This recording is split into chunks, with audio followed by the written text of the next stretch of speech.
Bangladesh's interim government has asked India to return exiled former Prime Minister Sheikh Hasina to face legal proceedings, a request likely to heighten tensions between Dhaka and New Delhi. A Bangladeshi domestic criminal tribunal in October issued arrest warrants against Sheikh Hasina, who fled to India after being toppled by student-led protests in August, and more than 40 others. A spokesperson for Bangladesh's foreign ministry said it sent a diplomatic note to India's government on Monday requesting the return of Sheikh Hasina, who remains in New Delhi, so she could face a judicial process. The Bangladeshi tribunal accused the authoritarian former prime minister of orchestrating massacres and crimes against humanity during the protests that led to her ousting, in which hundreds of people are thought to have died. Sheikh Hasina has denied the allegations. The diplomatic request will fuel tensions between New Delhi and Dhaka just weeks after India's foreign secretary visited Bangladesh to try to mend relations between the neighbors. A spokesperson for India's foreign ministry confirmed it had received a note verbal from the Bangladesh High Commission today in connection with an extradition request, but declined to comment further.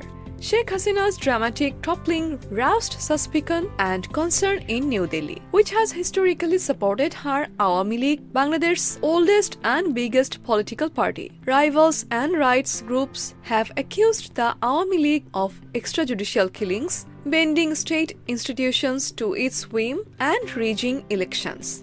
Many Indian officials believe the installation of Bangladesh's caretaker leader, the Nobel Peace Prize laureate Muhammad Yunus, was the result of a US-backed regime change. Indian Prime Minister Narendra Modi has also raised concerns about the safety of minority Hindus in India's Muslim-majority neighbor. Yunus has acknowledged limited incidents of violence against Hindus, though human rights groups have not confirmed any mass atrocities. Yunus told the Financial Times in October his government would not ask for Sheikh Hasina's extradition from its dominant South Asian neighbor until a verdict had been reached by the investigative tribunal, which last week extended the deadline for its probe into February.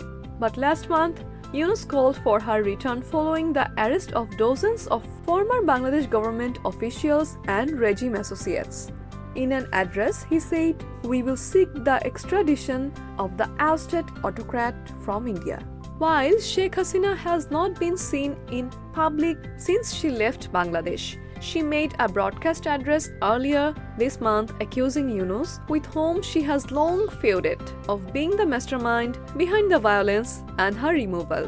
The Awami League also claims his interim government has weaponized the country's institutions against them. Sheikh Hasina denied she had ordered security forces to use lethal force against protesters and claimed the allegations against her were false propaganda and a part of conspiracy against us to push us out of power. Her son, Shajib Wazed, who has also previously denied any wrongdoing by his mother, did not respond to a request for comment. A high court in Bangladesh earlier this month also ordered an investigation against Sheikh Hasina and her niece Tulip Siddiq, a UK Treasury Minister, after their family was accused of embezzling $5 billion. A UK government spokesperson has said Siddiq denies any involvement in the allegations.